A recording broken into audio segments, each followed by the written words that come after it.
సమయం 11:40 అవుతుంది. అంటే దగ్గర ఇంకో 20 నిమిషాలు అయితే 5 గంటల సేపు ఆ పోలింగ్ అయిపోయినట్టుగా లెక్క. అంటే టోటల్గా 11 గంటలు వేసుకుంటే సగం అయిపోతున్నట్టే లెక్క.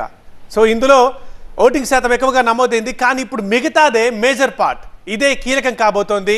ఈసారి జనం పెరుగుతారు, ఆ లైన్లు క్యూలు కూడా పెరుగుతాయి.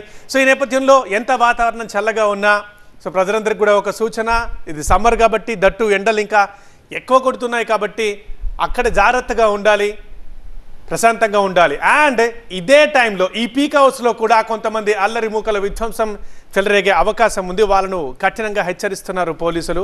ఎన్నికలు సజావుగా జరిగేలా చూడాలంటూ, ఎక్కడైనా సరే అవాంఛనీయ ఘటనలకు పాల్పడితే కఠిన చర్యలు తీసుకుంటామంటూ కూడా పోలీసులు వారిని హెచ్చరిస్తున్నారు.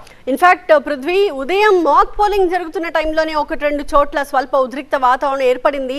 అది గనక అదే రకంగా కంటిన్యూ అయితే ఈ పాటికి పోలింగ్ ఇలా ప్రశాంతంగా జరుగుండేది కాదు. కానీ అధికారులు మాత్రం వెంటనే యాక్షన్లోకి దిగారు, గట్టి హెచ్చరికలు జారీ చేశారు.